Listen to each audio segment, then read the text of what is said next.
Merci Sean d'être présent aujourd'hui.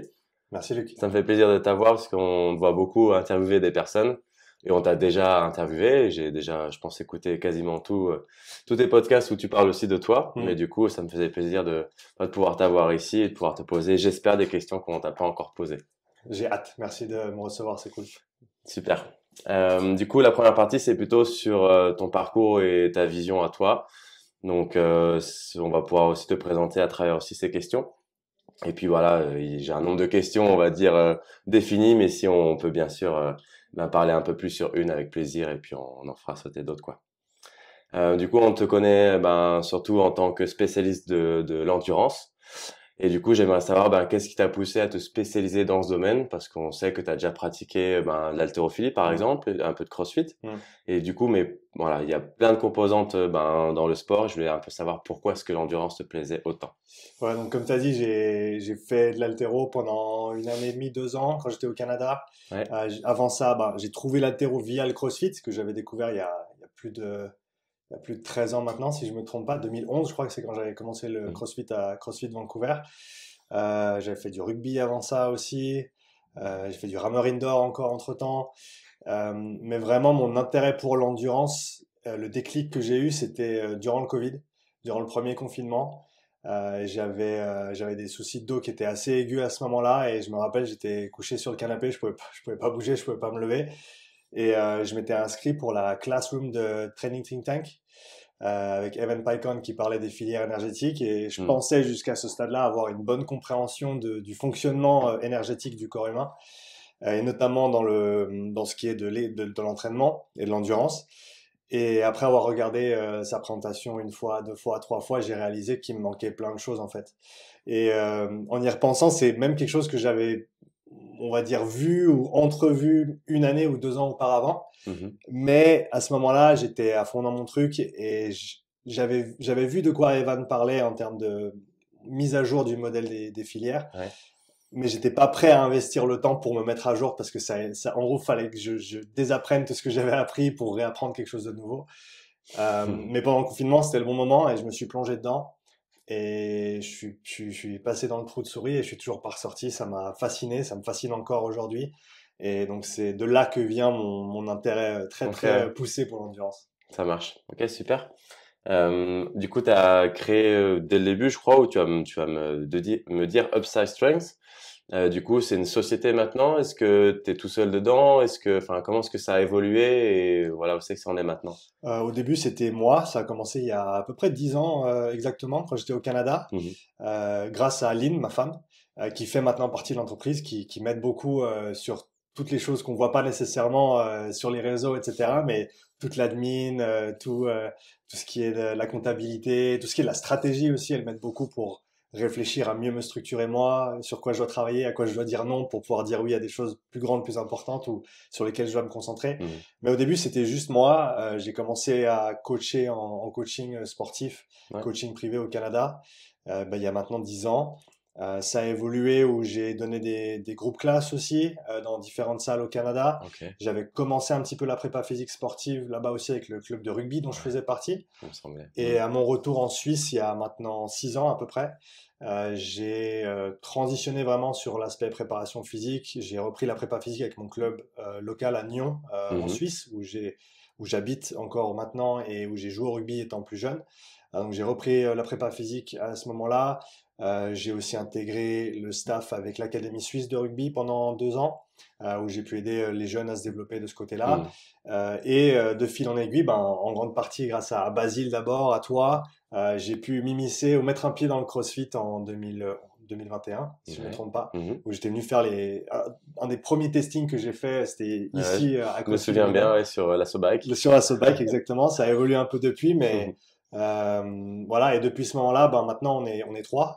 Il y a moi, il y a Lynn, ma compagne, ma femme, Ok. qui m'aide beaucoup, et on a Esther qui travaille avec nous depuis bientôt une année, Mhm. qui m'aide énormément pour tout ce qui est de la distribution des médias, donc tout ce qui est l'Instagram, tout ce qui est des clips, Mhm. etc., Ouais. préparation vidéo. Il y a énormément de travail de ce côté-là, et donc voilà, c'est une société qui grandit. On a un monteur avec qui je travaille maintenant depuis quelques mois, Mhm. Loïc, qui m'aide beaucoup pour les différentes réalisations. Donc ça, voilà, ça commence à grandir petit à petit. Ouais, c'est pas évident, je trouve, quand tu démarres tout seul, t'as ton auto-entreprise, et du coup, enfin, t'as personne forcément qui te conseille sur la façon d'évoluer ou de faire. Alors, bon, on est tous inspirés de personnes, etc., qu'on voit ou enfin, en ligne ou en présentiel, mais ouais, c'est vrai que, enfin, on sait pas, on a des idées, mais on sait pas, ouais, est-ce que le plus important, c'est la communication, ou est-ce que le plus important, c'est de pouvoir encore, coacher des personnes, etc. Donc, ouais, c'est intéressant. Donc, du coup, t'es basé en Suisse. Je sais pas trop comment ça marche. Est-ce que c'était aussi une auto-entreprise au début et t'es passé en société, en SAS, c'est un peu le même genre Ouais, c'est qu'en ça. France, hein? Ouais, j'étais Ok, auto-entrepreneur ouais. au Canada. Et ensuite, quand on est venu en Suisse, les 2 premières années, je suis resté auto-entrepreneur. Ouais, Ensuite, on a fondé la SARL. On l'a ok. formé avec un copain à moi, David, un copain Mhm. d'enfance qui s'occupe de ça maintenant. Ok. Donc, on a pu structurer ça et asseoir un petit peu plus, on va dire, Mhm. l'aspect professionnel, l'aspect business. Et comme j'ai dit, Lynn qui m'aide beaucoup pour la stratégie, pour décider quoi faire, parce que j'adore tout faire. Comme tu l'as dit, quand tu es Mhm. auto-entrepreneur, tu dois tout faire. Au début, tu es obligé d'apprendre et à faire tout, à avoir toutes les casquettes. Ouais, Maintenant, il faut que je me bride et il faut que j'essaye de vraiment juste me concentrer sur quelques tâches importantes et apprendre à déléguer aussi, ça c'est très très important. ouais, t'es obligé parce qu'au début, t'as pas forcément les moyens même financiers de pouvoir prendre un monteur et quelqu'un qui va faire ta com, C'est etc. ça. Donc, tu dois un peu tout faire, un peu comme un gérant de box au début, il va faire Oui, le ménage tous les jours, etc. Et puis, après, tu dis, OK, quelle est ma plus-value, quelle est ma valeur à moi, là où je suis peut-être le meilleur. Et là, je suis peut-être un peu moins bon, ou ça me prend du temps et ça m'empêche surtout de faire d'autres choses. Donc, et du coup, ouais, voilà. Donc, c'est un peu le serpent qui se mord la queue au début parce que il faudrait que peut-être enfin, voilà, t'aies des finances un peu plus élevées pour pouvoir faire ça, mais en même temps, si tu le fais pas, tu pourras jamais le faire. c'est ça. Donc, voilà, c'est aussi une prise enfin, de risque aussi. Après, voilà, on peut toujours faire marche arrière, etc. Mais ouais, c'est intéressant de ce côté-là, en tout cas, de se développer. Et on le voit beaucoup maintenant, en tout cas, dans les coachs actuels, il faut bien sûr être bon, mais après, et tant mieux, je le vois de plus en plus, où il y a des coachs qui ont vraiment un Instagram, on l'a bien fourni, bien fait, etc. C'est quand même plus sympa quand c'est joli et bien présenté Mm. que brut. Et du coup, voilà, un bon coach, si on le connaît pas, malheureusement, ça sera dur de fonctionner, quoi. Ouais, le dicton que j'aime bien, c'est si tu veux réussir en business, peu importe ce que tu fais, c'est qu'il faut être le meilleur dans ce que tu fais et ensuite il faut que tout le monde le sache. Et aujourd'hui, les réseaux, c'est cette deuxième partie de pouvoir communiquer, pouvoir Ouais. montrer ce que tu fais, te faire connaître. Je pense pas que ce soit indispensable pour réussir, hein. Il y a l'exemple clé, c'est ma femme, Lynn, et elles ont une entreprise avec notre collègue ou sa collègue Ashley, Mhm. et on les voit pas sur les réseaux, mais elles sont blindées de clients, elles doivent, Ouais. il y a une liste d'attente, etc. Donc on peut réussir sans les réseaux, mais pour certains, ça reste une composante importante quand Ouais, même. c'est sûr, le bouche à oreille, ça fonctionne très très bien. C'est Comme ça. voilà, je repense à la boxe évidemment, mais voilà, il y a des choses où en tout cas nous on fait quand même des coachings en ligne, etc. Et Ouais. bon bon, le bouche à oreille c'est bien, mais tu vas forcément enfin, trouver une plus large population francophone et ou anglaise en plus. Mhm. Voilà, si tu communiques sur les réseaux, donc C'est clair. ouais, c'est sûr. Ok, c'était moi la première partie. On va parler un petit peu de ton expertise et voilà par rapport à l'entraînement respiratoire, à l'endurance. Question, quelle est une idée, une fausse idée que tu vois souvent sur les réseaux par rapport à l'endurance? Je sais pas, est-ce qu'il y a un concept ou quelque chose que tu as déjà vu, tu dis mais je le vois tout le temps ça et finalement c'est pas vrai ou en tout cas c'est pas le plus important quoi. Je pense qu'il y a un concept qui ressort là-dessus, c'est la crainte que si on fait de l'endurance, on va devenir lent. Notamment pour les sports explosifs ou même pour les sports de force, Mhm. Ouais, c'est vrai. des haltérophiles, des powerlifters ou des crossfitters. J'ai même des cyclistes des fois qui me demandent, ouais, mais si je commence à faire de la basse intensité, est-ce que je vais pas transformer toutes mes fibres rapides en fibres lentes et après je vais être un diesel et je pourrai plus Mhm. avancer. Et ça, je pense que déjà, la littérature, elle n'est pas du tout claire sur le fait que les différents types se transforment ou pas. C'est vraiment pas très bien établi Ok. comme domaine. Et je dirais que même s'il y a une transformation de fibres qui est possible, tant que tu maintiens en fait un stimulus sur Mhm. la composante rapide et explosive et force de ton entraînement, donc tant que tu gardes de la force sous maximal, maximal, tant que tu gardes du travail explosif avec, sans charge, du travail peut-être même, disons, à puissance maximale, du sprint, que ce soit sur un éco-bike, que ce soit sur ce genre de pratique, et ben même si on fait de l'endurance en parallèle, on va pouvoir garder les deux en fait Ouais. et élever ces deux côtés en fait de pair. Mhm. Euh, on, c'est un peu la tendance du monde d'aujourd'hui. On veut tout mettre en opposition. On pense en ou. Donc on se dit, est-ce qu'il faut faire ça ou ça? Et ma réponse c'est et. Il faut faire les deux. Et Mm. on peut toujours bien organiser les deux. Forcément, après, il y a la planification, la périodisation, mais de manière très très simple et concrète, on peut travailler l'endurance et la force Mm. et la puissance. Et toutes ces composantes ensemble, elles se complémentent. Et il ne faut pas les voir comme des choses qui vont se tirer dans les pattes, si on veut. Ouais, et puis comme tu parles de périodisation de planif, je pense à Chlo, sur une année, elle fait toujours un petit peu de tout, mais on peut aussi prendre une période où elle fait un peu plus d'une certaine chose et un peu moins d'une autre, même si elle en garde. Et du coup, on peut aussi élever, descendre les curseurs. Exactement. Parce que souvent, on voit sur une semaine, mais voilà, faut voir sur l'année. Et du coup, Exactement. ça permet, selon les périodes, de pouvoir jouer aussi un peu sur ça, quoi. Mm.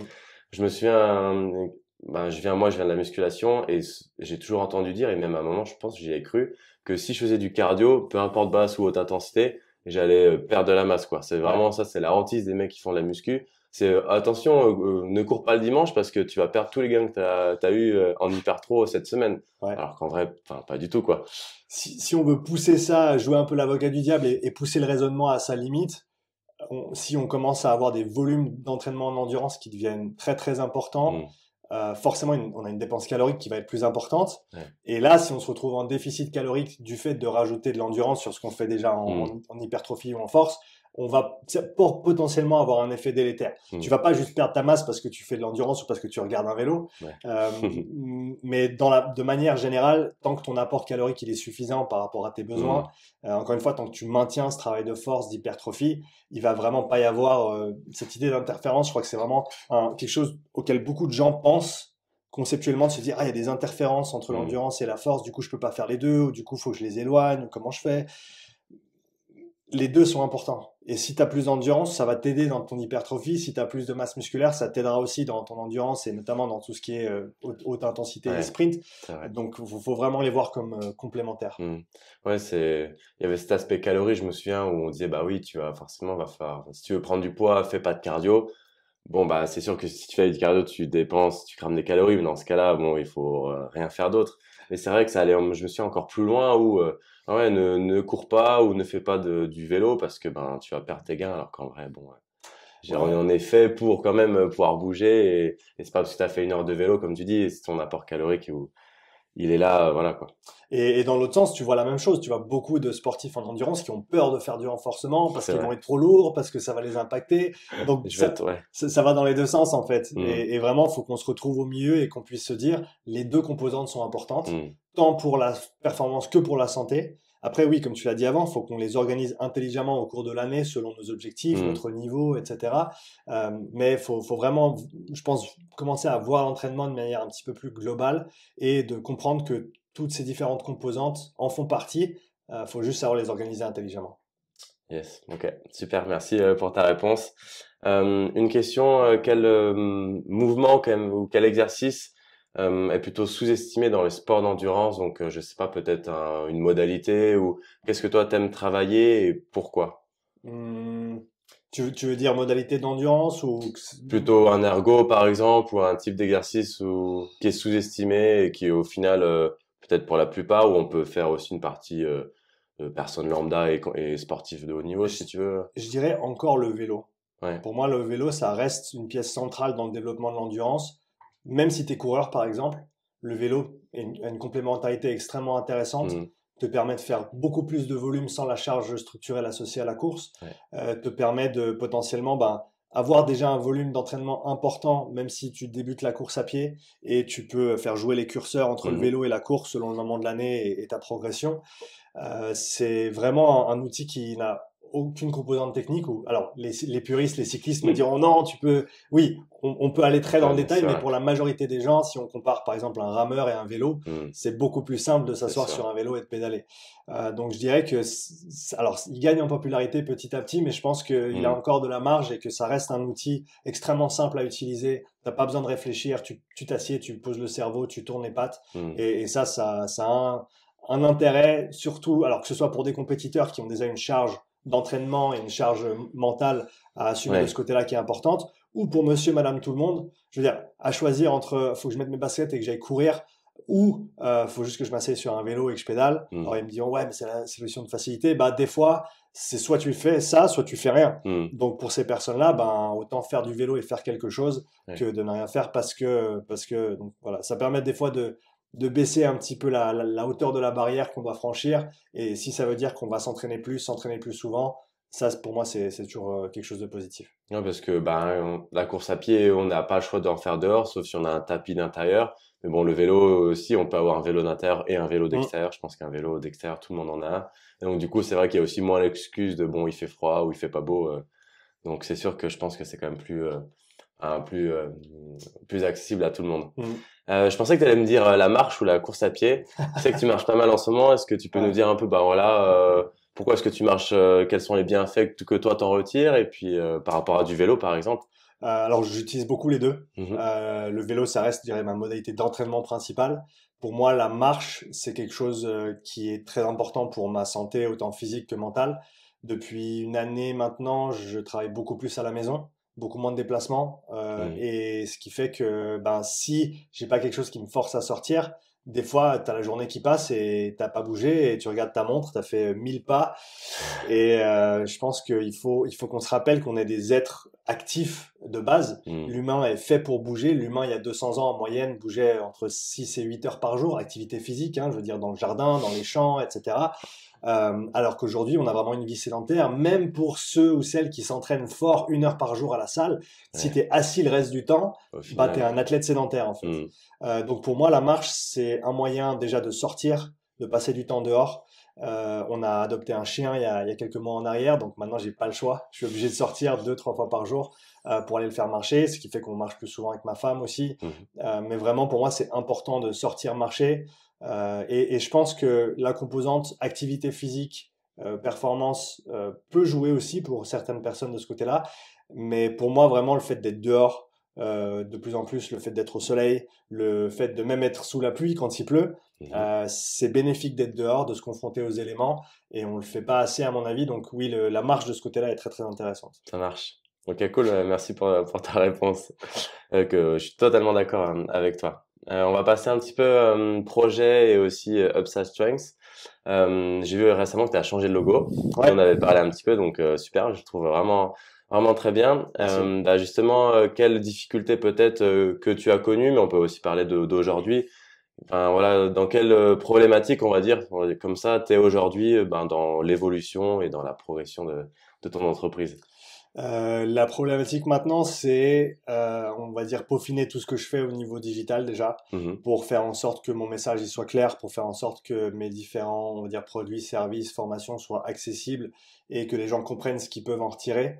L'objectif, c'est toujours d'aider les gens, de les accompagner, que ce soit dans leur démarche éducative ou d'entraînement, Mhm. et d'essayer de leur fournir les meilleures choses possibles pour avancer. Il y a aussi forcément le fait de s'organiser sur les gros projets qu'on a devant nous. Et quelque chose que ma problématique numéro une, c'est savoir dire non. Et ça, cette dernière année, j'ai beaucoup progressé. Ça veut dire que j'ai beaucoup dit non. Et ça veut pas dire que j'aime dire non quand on fait des propositions, qu'il y a des Mhm. projets ou des demandes. Mais c'était, alors il y a une année, c'était par nécessité parce que je me suis un petit peu flingué avec mes différents déplacements, séminaires. J'ai dit oui à beaucoup de choses. Et au final, j'avais pas la capacité de travail pour l'assumer. Un petit peu comme pour les compétiteurs qui font trop de compétitions et qui sont sur les rotules à la fin Mhm. parce qu'ils ont peut-être pas la caisse pour faire autant de compétitions dans l'année ou sur une saison. Donc pour moi, c'est vraiment ça à l'heure actuelle, c'est la gestion de mon temps. Savoir prioriser les choses importantes qui, alors déjà moi, mes entraînements et ma santé, et ensuite forcément les différentes choses qui vont faire avancer Upside Strength et la boîte. Mhm. À savoir que maintenant, les projets qui sont importants, ils prennent des jours, des semaines et parfois des mois. Donc, il faut que j'ai plus de patience aussi pour les faire mûrir, pour les développer, et pas toujours être dans l'immédiat, de toujours essayer de faire quelque chose rapidement. Mhm. Donc ça, je dirais que c'est ma plus grosse problématique à l'heure actuelle. Ok, ouais, c'est vrai que d'avoir peut-être moins de projets ou de choses externes, enfin, ça te permet aussi de réfléchir et de te concentrer sur ce que toi tu veux, et quand on est toujours la tête dans le guidon, on prend pas forcément ce recul Mhm. et de dire bon bah voilà, je pourrais faire ça, ça, ça, ouais, c'est bien. Et puis c'est pas parce que tu as dit non à des personnes ou à des projets que ça t'a fermé les portes pour d'autres choses. En même temps, tu as pu te concentrer sur d'autres choses. On a fait la masterclass, enfin Le mastermind mastermind, ouais. cette année. Du coup, je pense que c'était aussi un gros projet. J'ai vu que tu allais aussi relancer. Est-ce que tu as peut-être, enfin, est-ce que tu aimerais faire plusieurs sessions dans l'année? Est-ce que tu aimerais voir plus grand et faire aussi, je sais rien moi, revenir sur du présentiel ou en ligne? Enfin, Ouais, qu'est-ce que tu très, as envie de faire avec ça? très bonne question. Je te remercie de l'avoir apporté. Donc, pour moi, le mastermind l'année dernière, en 2024, c'était, je pense, une de mes grandes réussites de l'année sur le plan professionnel, dans le sens où c'est donc une formation pour les coachs de 12 semaines Mhm. à laquelle tu as participé. Ouais. D'ailleurs, merci d'avoir fait partie de cette première vague, avec comme objectif de pouvoir mieux programmer et planifier l'endurance. Mhm. Comprendre les fondamentaux au niveau de la physiologie, comprendre les principes qui régissent la planification, et ensuite, au travers de plein d'exercices différents, pouvoir écrire un programme véritablement et savoir réfléchir à voilà, quel est le sportif que j'ai devant moi, ou le client ou le patient que j'ai devant moi, quelles sont ses problématiques, quel est son passé sportif, quelles sont ses Mhm. capacités actuelles, comment est-ce que je peux l'évaluer, de quoi il a besoin, à quel moment de l'année, différents cycles, etc. Et ça, c'était un très gros exercice pour moi de synthèse aussi, parce que tout le contenu du mastermind, je l'ai créé durant les 12 semaines avec vous, Mhm. parce qu'au début, j'avais la trame générale, mais en fait, chaque semaine, je passais 2, 3 jours à créer le module de la semaine, qui était en lien aussi avec les questions que vous me posiez la semaine d'avant, Mhm. etc., pour faire évoluer la chose de manière assez organique. Donc, c'était un gros travail de synthèse. Mais au final, j'ai eu de très très bons retours de votre part sur Mhm. le fonctionnement, le déroulement. Et donc oui, c'est quelque chose que je relance cette année. Ça va très certainement commencer mi-mars cette année pour la Ok. première volée. Ouais. Et j'ai des personnes qui commencent à être intéressées le côté anglophone aussi. Donc c'est pas Mhm. impossible que la deuxième vague, ou plus tard dans l'année, sera en anglais. Super. Je suis encore en train de départager un petit peu ces différentes choses. C'est de la musique d'avenir pour l'instant, je me prononce pas Mhm. encore, on verra comment ça évolue. Après, on a de gros projets personnels aussi, dont je parlerai prochainement. Donc il faut que je prenne ça en compte aussi, il faut pas trop que je m'avance non plus sur les différentes choses. Mhm. Donc voilà, gros objectif cette année, c'est faire du mastermind quelque chose de très très qualitatif, de pouvoir continuer à aider les coachs prépa physique et kinés à mieux comprendre et mieux planifier l'endurance dans leur pratique et pouvoir Mhm. mieux encadrer les personnes avec qui ils travaillent.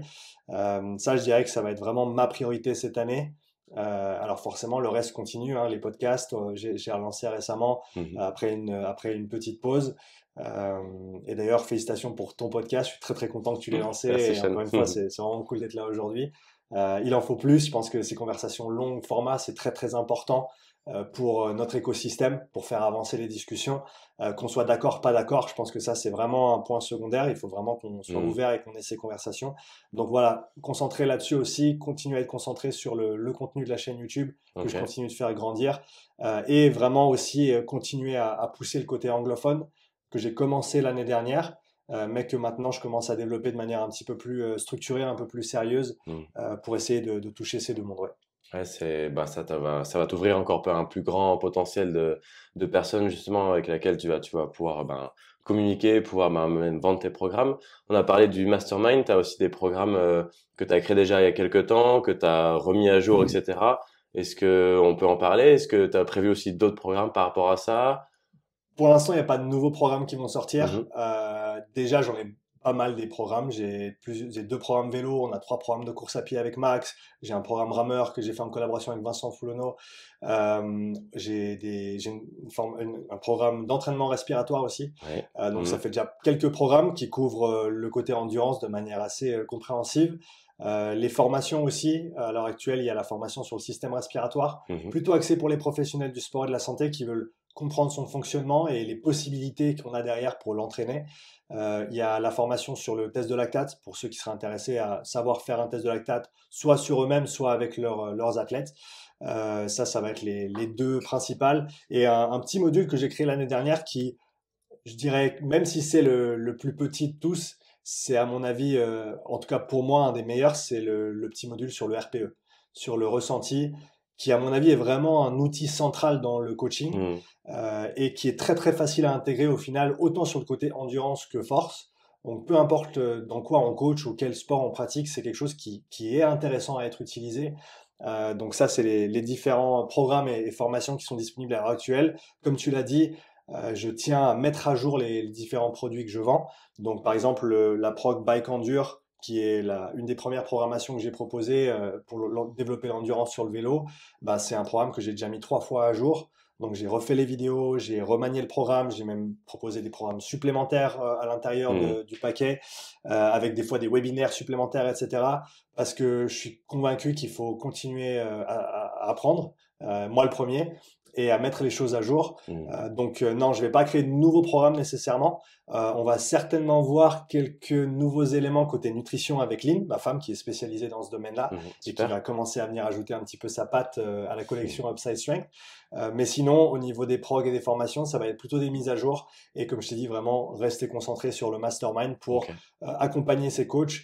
C'est vraiment un processus aussi d'accompagnement, d'enseignement avec lequel j'ai pris beaucoup de plaisir cette année.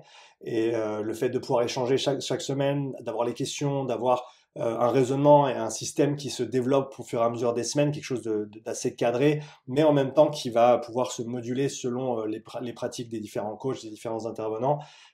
C'est vraiment quelque chose que j'ai beaucoup aimé faire. Donc, je veux essayer de voilà, continuer à le faire et essayer de le faire mieux que l'année dernière encore. Super, ben, en parlant du mastermind, moi, ce que j'ai vraiment beaucoup aimé, je me rends compte que je le fais pas, qu'il y a beaucoup de personnes qui le font pas, c'est quand on vend une formation, que ce soit pour des coachs, des athlètes, peu importe, ben, souvent, quand on l'a déjà filmé une fois, etc., ben, on va remettre la même chose. Alors, oui, en soi, le cours, il change pas, mais je pense que la vraie plus-value, c'était de pouvoir, bah, te voir le dimanche et de pouvoir tous se voir. Mm. Ce qui fait que même si c'est quelque chose que tu as déjà, enfin, les cours que tu as déjà préparés, bien sûr, ça donne vraiment un aspect un peu plus vivant et surtout, ben, moi, je me disais, ben oui, dimanche, je vois Sean, j'ai ça à lui rendre, il faut que je le fasse, quoi. Ouais. Là, j'ai pris d'autres formations, bon, peu importe, et ces formations qui sont déjà toutes faites, et donc du coup, ben, malheureusement, je suis pas accompagné. Alors oui, on pourrait dire que c'est à la responsabilité de chacun, mais si demain tous les cours étaient en distanciel et pas en direct, malheureusement, je pense que qu'il y aurait pas beaucoup d'élèves qui suivraient. Donc bah du coup, ben, alors oui, c'est plus dur, mais on doit, enfin, trouver 1 heure ou 2 heures dans la semaine pour faire ça quand on a déjà un emploi du temps chargé, c'est pas forcément évident. Et je trouve le vrai plus, c'est de pouvoir ben, avoir ce rendez-vous tous les dimanches ou tous les autres jours, enfin, pas un autre jour, peu importe, et de pouvoir se voir, poser des questions, ça c'est vraiment enfin, la grosse plus-value, quoi. En plus des connaissances qui, bien sûr, on venait pour les connaissances, mais ça nous a, je pense, tous forcés. Enfin, voilà, tous les élèves que tu as eu, quasiment tout le monde ont quand même fait le boulot. Ouais. Je pense que si on s'était pas vu le dimanche, le Ouais. pourcentage qui n'ont pas fait, Et ça qui aurait aurait été terminé celui, les 12 ouais, semaines. ça aurait été totalement différent. Et ça, c'est bien que tu me le dises, et c'est un des retours que j'ai eu le plus. C'était Hmm. vraiment cette proximité, même si on était en distanciel, Ouais. parce qu'il y avait vraiment des gens aux quatre coins de la France, des gens en Belgique, en Suisse et même autre part. Donc le fait qu'on puisse tous se voir le dimanche soir, forcément les appels étaient enregistrés, donc même si tu ratais un appel, tu avais toujours Mhm. la vidéo à dispo le lendemain. Et ça, c'est vrai que ça aide, je pense, pour le processus. Je pense que 12 semaines, c'était une bonne durée aussi. C'était Hmm. pas trop court parce que 8, ça aurait été presque un peu short pour voir Ouais. tout ce qu'on a vu. Plus que 12, bah, ça commence à 3 mois, c'est quand même 3 mois, quoi. Il faut tenir, il faut pas Ouais, c'est lâcher. sûr. Mais oui, je pense que c'était un bon entre-deux, entre le distanciel et quand même passer du temps ensemble. Hmm. Et j'avais comme projet initialement en 2025 de faire une rencontre en présentiel. J'espère encore pouvoir le Hmm. faire avec les autres projets qu'on a en cours. Mais clairement, je pense que la continuité logique, c'est pouvoir avoir, même si c'est pas dans le cadre de la formation à proprement parler, mais les participants et participantes du mastermind, qu'on puisse se retrouver à un moment donné dans l'année pour un week-end, que ce soit pour des activités sportives, un petit peu de formation continue, mais surtout Hmm. revenir au côté humain. Je pense qu'avec l'avènement de l'IA, des réseaux, etc., et je suis le premier à utiliser ces outils Mhm. et à vraiment essayer d'en tirer le maximum dans ma communication et dans le développement de mes activités. Mais pour moi, le côté humain reste premier et j'aimerais bien continuer à essayer de mettre ça au devant de la scène dans la Hmm. mesure du possible et notamment avec ce mastermind, essayer de faire quelque chose ensemble à un moment donné, c'est très Hmm. très important pour moi. Super. Toujours dans les projets, mais dans la fin de cette partie-là, bon, tu as aussi, comme tu l'as dit, des projets perso. Mais si on reste sur le pro, on va dire, enfin, si tes projets perso se passent très bien, etc., dans 5 ans, ou ouais, c'est entre 5 et 10 ans, comment est-ce que tu verrais Upside Strength? Je sais pas, est-ce que tu aurais des coachs peut-être, tu vois, qui pourraient aussi faire enfin, pas des formations, mais faire du testing ou des choses comme ça, ou je sais pas, est-ce que tu as envie d'avoir ta propre structure, ou j'en sais rien, enfin, qu'est-ce que tu as toi comme projet si t'avais si on te donnait le choix ou si tu pouvais un peu faire ce que tu voulais. La manière dont on voit Upside Strength à l'heure actuelle se développer dans les années à venir, c'est, comme tu l'as dit, pouvoir commencer à engager des coachs. les modalités exactes seront à définir, mais j'ai envie de pouvoir, on va dire, étendre le message et étendre la pratique que j'essaye de développer, que j'essaye d'enseigner. Et dans ce cadre-là, je pense que tout seul, j'y arriverai pas. Ou en tout cas, mon atteinte et ma capacité globale va être restreinte si c'est juste moi qui le fais. Et d'ailleurs, le mastermind, pour moi, c'est une première étape dans ce développement, c'est pouvoir communiquer ce que moi j'ai compris et appris jusqu'à maintenant à un groupe de coachs. Et alors, ça ne veut pas dire qu'ils vont tous travailler pour moi à l'avenir, mais s'il y en a qui cherchent à faire quelque chose comme ça, moi c'est quelque chose que je souhaite développer, continuer avec un niveau 2 du mastermind où il y aura des cas d'études à rendre, des suivis sur plusieurs mois à faire avec des clients, des athlètes, des patients, pour ensuite pouvoir travailler avec Upside Strength de manière plus rapprochée, vraiment développer un réseau de coachs qui soient formés, qui soient compétents, qui puissent apporter quelque chose de concret avec les personnes qu'ils encadrent. Donc, moi, c'est comme ça que je vois Upside Strength se développer dans les années à venir, c'est pouvoir travailler avec plus de coachs, pouvoir du coup créer des équipes, créer vraiment cette dynamique de groupe aussi, de l'éducation continue. Ça, ce serait le rêve, on va dire, et aussi le projet et ce qu'on va faire. Je suis convaincu du fait qu'il faut verbaliser les choses et les faire naître d'abord par nos paroles. Ouais. Donc le dire, ça veut dire que maintenant ça existe et c'est ce qu'on va faire dans les prochaines années.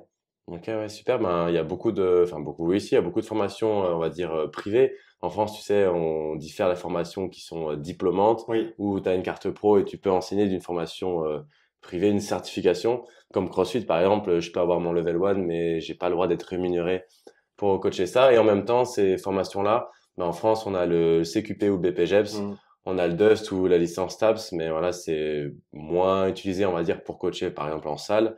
Et c'est vrai que c'est des formations qui sont courtes, surtout maintenant avec le nouveau CQP qui dure 6 mois. Donc forcément, il y a beaucoup moins de, enfin, voilà, beaucoup moins de volume. Voilà, j'ai vu que il y avait Fine, Oui. la personne avec qui tu as Flora, déjà ouais. qui fait un CQP. J'ai vu qu'il y a Rudy Koya, je crois que tu as aussi été dedans. Ouais. Donc voilà, donc si en plus on arrive à avoir des certifications, enfin des formations diplômantes avec des super intervenants, c'est top.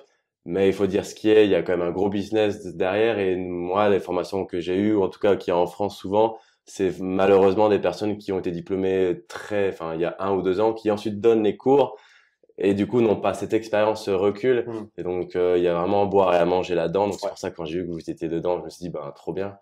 Enfin, voilà. Et je pense que du coup, il y a quelque chose à faire aussi, ben, dans ces certifications privées. Enfin, voilà, celles que tu vas créer pour améliorer le niveau des coachs voilà, et des athlètes, quoi. Ouais, c'est ça, et donner les outils aux coachs, aux professionnels du sport et de la santé pour voilà, faire le meilleur job possible, être à jour avec leurs connaissances et pouvoir apporter les meilleurs résultats possibles aux gens qu'ils encadrent. Ouais. Ouais, c'est bien. Du coup, tu touches et à la fois les athlètes qui ont envie de progresser via tes programmes et aussi les coachs. Donc, c'est vraiment une sphère super. Relation. Donc là, on est on va dire dans l'avant-dernière partie de questions. Enfin, tu as travaillé avec beaucoup d'athlètes et tu continues de travailler avec beaucoup d'athlètes. Est-ce que, voilà, est-ce que tu penses une personne, ou à un moment donné, ou un athlète, enfin, je sais pas, comment dire, on va dire, t'as permis d'évoluer dans ta façon, soit de coacher, soit de voir les choses ou l'entraînement. Je sais pas, c'est une anecdote, on va dire, c'est pas forcément, je sais pas si tu penses à quelque chose là ou.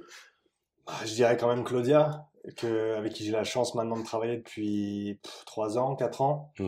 Au début, de manière un petit peu plus sporadique, mais maintenant depuis 2 ans, 2 ans et demi, de manière très concrète dans la planification chaque semaine et la collaboration avec toi, Basile, maintenant Max et les autres coachs qui gravitent dans le staff.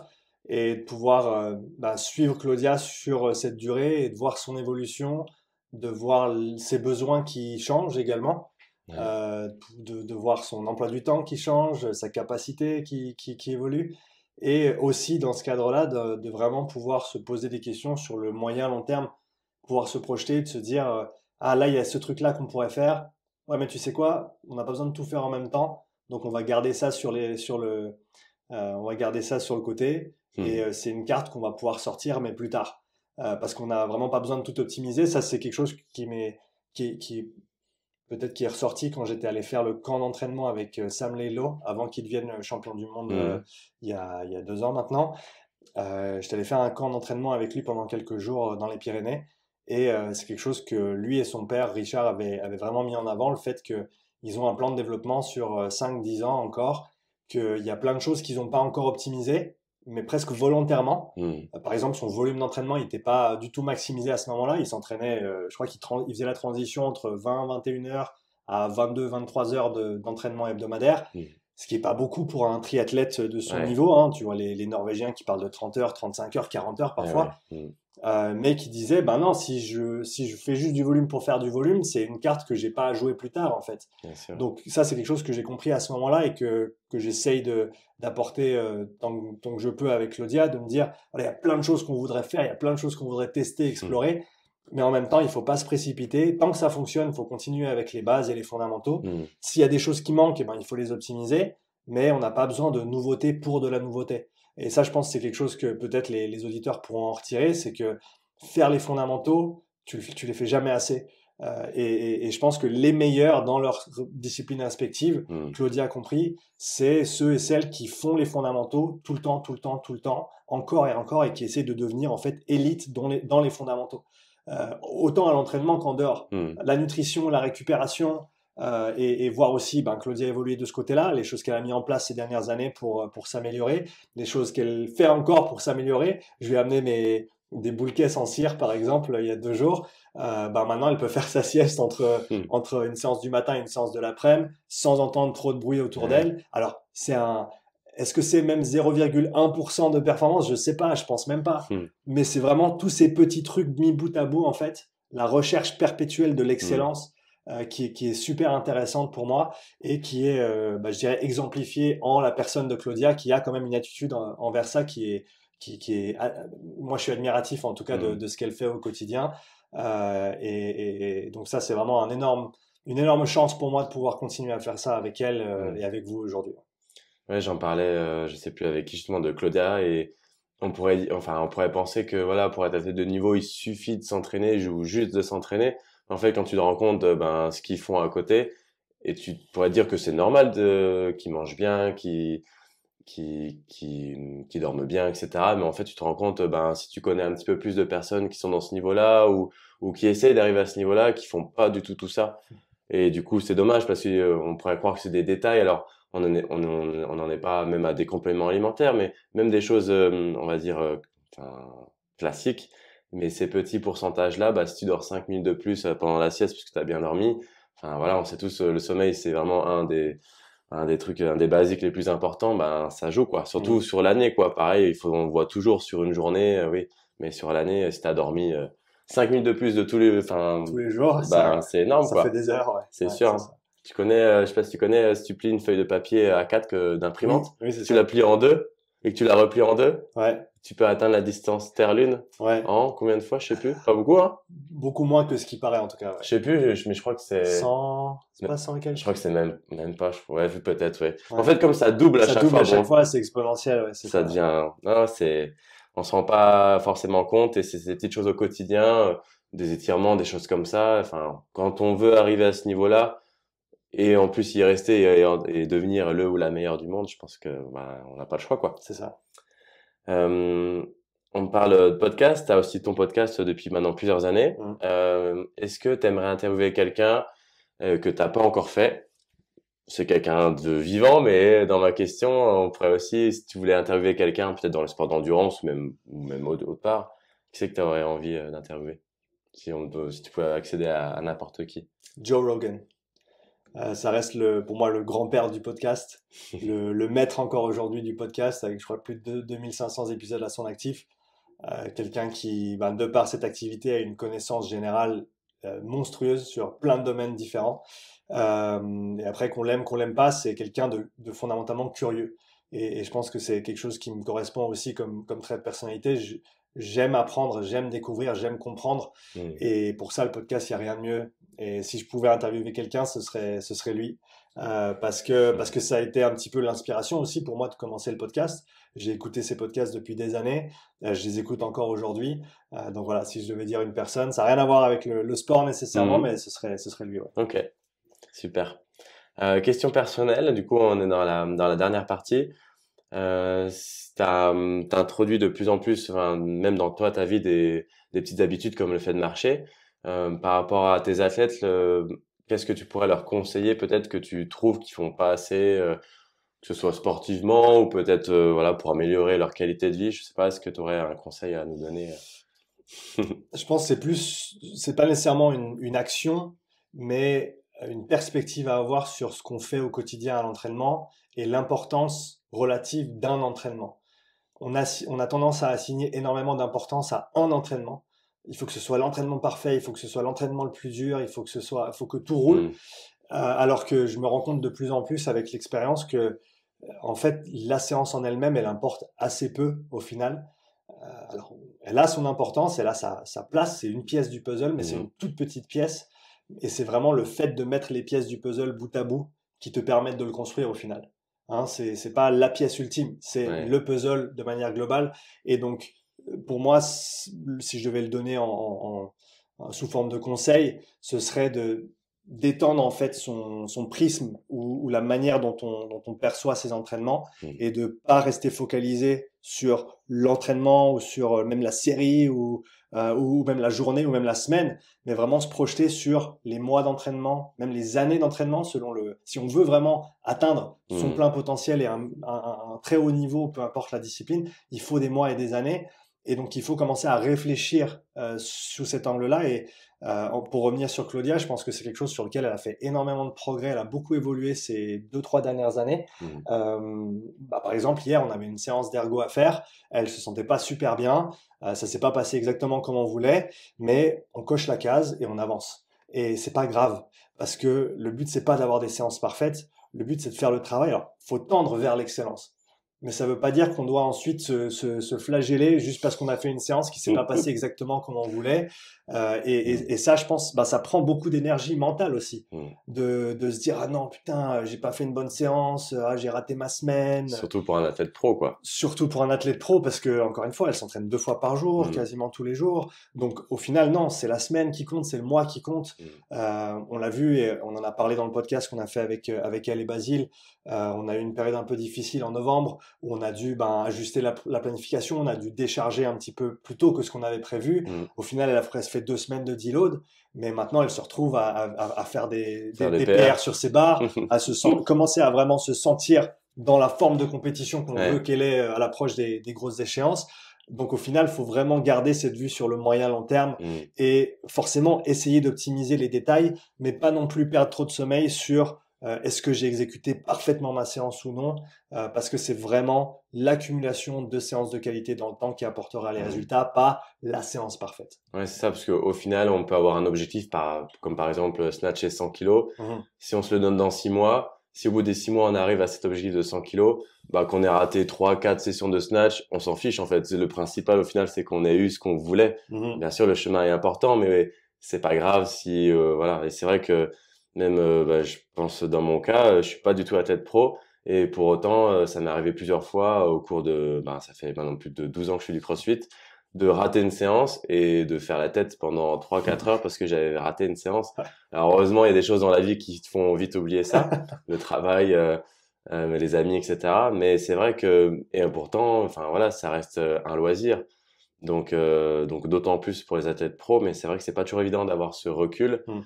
Mais bon, maintenant, je suis plus vieux aussi, mais enfin, avec l'âge, bien sûr, mais aussi avec l'expérience, etc. Voilà, bah, on rate une séance. Ce matin, j'ai pas réussi à arracher une barre que, bah, il y a 2 semaines, j'ai arraché 2 fois sur un complexe. Bon, bah, c'est pas grave. Je veux dire, Tu survivras. je survivrai. Et C'est ça. tu vis pour t'entraîner un autre jour. C'est un peu ça. Hmm. Ouais, et on peut même l'étendre à la sphère de la santé et du bien-être. Ouais, qu'est-ce que je dois faire? Quel est le meilleur exercice pour X, Y, Z? Hmm. On s'en fout, on s'en tamponne. Le meilleur exercice, c'est celui que tu vas faire en perpétuité. C'est C'est celui que ça, tu vas ouais. faire pour le reste de ta vie. Donc, je dirais que la régularité doit commencer à prendre une Hmm. place beaucoup plus importante dans la conversation, que ce soit de la performance ou même de la santé et du bien-être, plutôt que l'exécution parfaite ou l'entraînement parfait ou la modalité Hmm. parfaite, etc. Ouais, c'est ça. Ouais. Ça fait toujours vent de dire, bon, bah, le meilleur exercice pour les pectoraux, c'est celui-ci. Ça, c'est le titre préféré des youtubeurs. C'est ça. En vrai, bon, bah, on est tous fait différemment, même en termes d'anatomie, on est d'accord. Mais si déjà tout le monde faisait des dips 3 fois par semaine, bon, bah, tout le monde aurait des pecs. C'est Après, de ça. là à dire, est-ce qu'on va cibler le haut, le bas, C'est c'est ça. une autre question, mais oui, c'est sûr. Ok. Euh, Est-ce qu'il y a un moment dans ta carrière professionnelle où tu as pris un risque, où tu te dis, ben là, je fais quelque chose, je sais pas si ça va marcher, et est-ce que tu as un souvenir et enfin, est-ce qu'il y a eu un résultat positif ou négatif? Je pense ce qui me vient en tête en tout cas, alors, bah, il y en a eu deux, je dirais. Le premier, c'est quand je suis passé de employé dans une salle de sport au Canada, à Vancouver, à indépendant, à plein temps. Mm. Parce que, et je me rappelle encore comme si c'était hier, je m'apprêtais à aller à mon meeting après les 3 mois que j'avais commencé à la salle, pour peut-être y dédier plus de temps, etc. Et on parlait avec Lynn, et on a pesé un peu le pour et le contre, le nombre d'heures que je devais passer là-bas, qu'est-ce que j'en retirais comme rémunération, et on s'est rendu compte que ben, l'un dans l'autre, j'allais économiser plusieurs jours en termes de temps, parce que je devais pas être à la salle si j'arrêtais là-bas, et tout ce que j'avais à faire, entre guillemets, c'est trouver 2 clients avec 2 ou 3 séances par semaine, et j'arriverais à, voilà, à Mm. contrebalancer. Et ben, c'est à ce moment-là que j'ai vite rédigé ma lettre de démission et je suis allé au rendez-vous en disant, voilà, j'ai apprécié bosser avec vous, mais je suis désolé, je m'arrête ici. Et c'est là où j'ai vraiment commencé pour la première fois en tant Mm. qu'indépendant. Ça, c'était la première fois, et bah oui, ça fait peur. Il faut, on va dire, sauter et faire pousser les ailes en vol. La deuxième Mm. fois, c'était à mon retour du Canada, à notre retour du Canada. Donc, on est revenu en février 2019.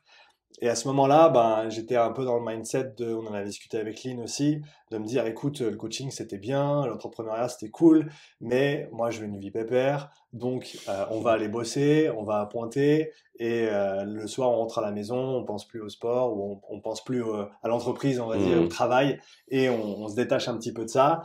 Euh, euh, Chose qui a fonctionné pendant 3 semaines. Et en plus de ça, en parallèle, j'avais encore des coachings. Je faisais la préparation physique du rugby, Ouais. etc. Et en fait, après 1 mois et demi même de bosser pour cette boîte, c'était un magasin à Nyon, là où j'habite. Bah, je me suis rendu compte que je pouvais plus jamais bosser pour quelqu'un d'autre en fait, Mm. et que chaque minute que je passais à travailler sur le rêve de quelqu'un d'autre, en fait, parce que l'entreprise d'un autre, c'est le rêve de quelqu'un d'autre. Chaque minute que je passais à faire ça, c'est des minutes que je passais pas à développer mon rêve à moi. Et je me suis rendu compte à ce moment-là que ben, je ne pouvais plus faire ça. Alors ça a pris 6 mois avant que je puisse Mm. donner ma démission, qu'on ait un petit peu de fonds de côté, que je puisse repasser full indépendant.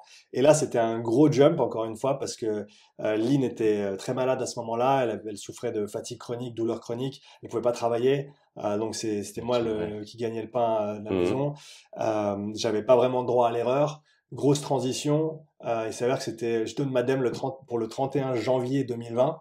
Donc 15 jours plus tard, on chope tous le Covid, et un mois plus tard, tout ferme.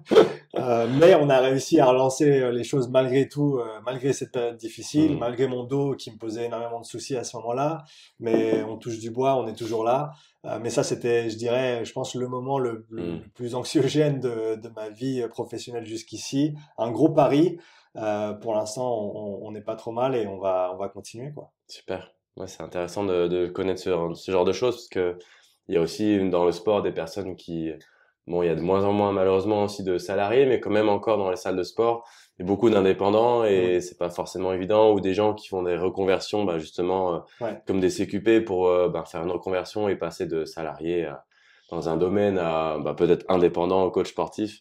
Et c'est vrai que ce saut, il fait peur et alors le CQP, oui, permet parce que c'est une formation plus courte et plus facile à faire quand tu as déjà un boulot. N'empêche qu'une fois que tu es diplômé, bon, bah, il faut y aller, quoi. c'est ça. Donc, ok. Ouais, c'est chouette à savoir. Euh, est-ce que il y a une question que je t'ai pas posée là pendant cette petite heure et que tu aurais aimé que je te pose ou est-ce que tu as envie de parler d'un sujet Ouais, peut-être revenir sur un point qu'on a mentionné brièvement, mais c'est le côté humain. Le côté humain, on est tous sur nos téléphones, sur nos réseaux, mais je pense que c'est important qu'on prenne du temps pour se retrouver, pour discuter face à face, se regarder droit dans les yeux, et pouvoir se dire, tu vois, merci Luc pour ben, tout ce qu'on a pu faire jusqu'à maintenant, depuis, depuis 2021 que je t'ai rencontré. Tu m'as fait confiance alors que tu me connaissais ni d'Ève ni d'Adam. Je suis sorti de nulle part, j'existais pas. C'est vrai, je sais plus enfin, je t'ai connu sur le net, mais je sais plus exactement pourquoi Je crois ou que c'est Basile, peut-être, ouais, faudrait que je... parce qu'il écoutait, d'après ce qu'il m'a dit, il écoutait mes podcasts, Mhm. et il m'avait vu chez Saverio. Toi, tu connais ça Moi, aussi. ouais. J'étais allé faire un test là-bas, donc je crois que Ah ouais, c'était comme c'est ça que la ça. Il m'en connexion a s'était parlé et faite. après, ouais, ouais. Mais Mhm. voilà, tu me connaissais pas, tu m'as donné une chance, et ben je serais pas où je suis aujourd'hui sans toi. Et je pense que on doit pas avoir peur de parler comme ça entre humains et entre collègues et entre amis aussi, et que c'est vraiment une composante très très importante. Et encore une fois, avec l'avènement de tout ce qui se passe en digital et tout ce qui se passe avec l'IA et autres, c'est des outils. À mon avis, faut pas les élever ou faut pas les démoniser non plus. Il faut savoir les utiliser. Ils ont Mhm. leurs bénéfices et leurs torts.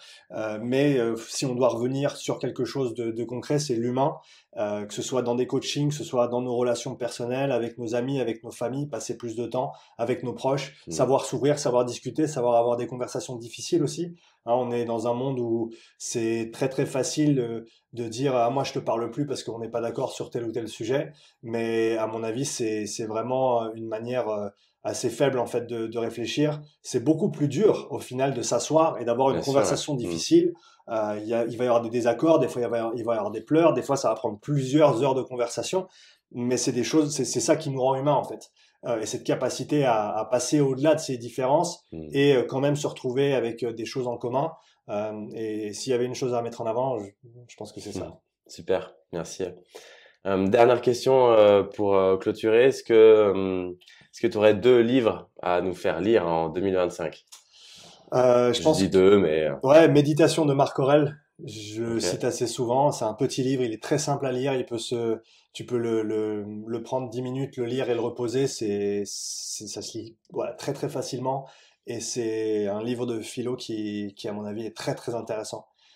Et qui peut nous aider, moi qui m'aide beaucoup dans la Mhm. manière d'entrevoir le quotidien, la manière de percevoir les challenges, les difficultés, et relativiser un petit peu sur la difficulté de la vie. Hein, on a tous des difficultés, elles sont pas tous pareilles, mais la vie c'est difficile, c'est comme ça. C'est un fardeau qu'il faut porter, il faut avancer malgré tout. Et donc ça, ce serait un livre. Un deuxième livre, euh, qu'est-ce que ça pourrait être? Donc là, Attention, les ventes vont, hein? les ventes vont augmenter là. Ouais, c'est un petit bouquin qui coûte 10 balles, 15 balles, c'est pas une grosse dépense. Un autre L'entraînement livre. respiratoire de Sean Seal, non? Il n'y a pas encore. Il n'est pas écrit encore celui-là. Mince. Peut-être, ouais. Écrire un livre, je pense que c'est aussi quelque chose que je souhaiterais faire dans les années à venir. Encore une fois, un gros projet de synthèse qui me fait peur juste en y pensant comme ça. Mais ouais, Méditation de Marc Aurèle. Et le deuxième, je dirais, euh, Pourquoi les zèbres n'ont pas d'ulcère, Ok, de je connais. Robert Sapolsky, qui est plutôt, qui est spécialiste de la physiologie du stress. Ok. Et qui peut, je pense, aussi nous aider dans notre quotidien. Un plutôt côté philo, le premier, et Hmm. celui-là plutôt côté la physiologie et qu'est-ce qui se passe dans son corps en fait au niveau du stress et pourquoi nous les êtres humains avec nos, on est, on est des singes avec des gros cerveaux entre guillemets et encore une fois, c'est un outil qui est incroyable. C'est une machine qu'on comprend même pas encore et C'est vrai. qui est inégalée dans son potentiel, mais qui peut nous causer aussi soucis au quotidien, de par notamment le fait qu'on peut se projeter sur des stress qui n'existent même pas, des choses qui ne sont même pas arrivées et qui n'arriveront jamais, mais ce stress, il nous affecte physiquement, psychologiquement, Ouais. et donc peut-être voilà 2 livres pour Hmm. aborder 2025 sereinement. Ça marche. Ouais, on sait que ben l'esprit peut même enfin nous rendre malades alors que au début peut-être on n'avait rien et c'est vrai qu'on parlait aussi de la société etc. Les téléphones, les réseaux qui nous déconnectent un petit peu même de nous quoi. Complètement. Et donc c'est vrai que je pense que il y en a qui vont dire que on parlait de l'IA va remplacer certaines choses etc. Mais je pense aussi qu'il va y avoir un contre-courant de plus en plus qui va nous permettre aussi de j'en sais rien avec l'IA peut-être qu'on pourra même plus croire ce qu'on voit sur les C'est réseaux parce ça. qu'on peut dire C'est déjà le cas. Je veux dire, il c'est y a déjà ça. des vidéos où on les voit et au premier Hmm, abord. Alors maintenant, il faut peut-être pointiller un peu. Tu regardes les détails, puis tu vois un truc, puis tu comprends que, ou hmm, tu peux l'analyser et autres. Mais dans un an, dans 3 ans, dans 5 ans, c'est clair c'est qu'on ça. Ouais. saura plus quoi et quoi. Et on en reviendra encore une fois à ce qu'on a dit, l'humain. On reviendra un petit Et peu en arrière, je pense, et ça permettra aussi invariablement, ça va de. aller dans les deux sens. Ouais. Donc je pense que c'est important de comprendre ces concepts-là. Ok, super. Merci Sean Merci pour Luc. cette heure passée ensemble. Merci à toi. Merci.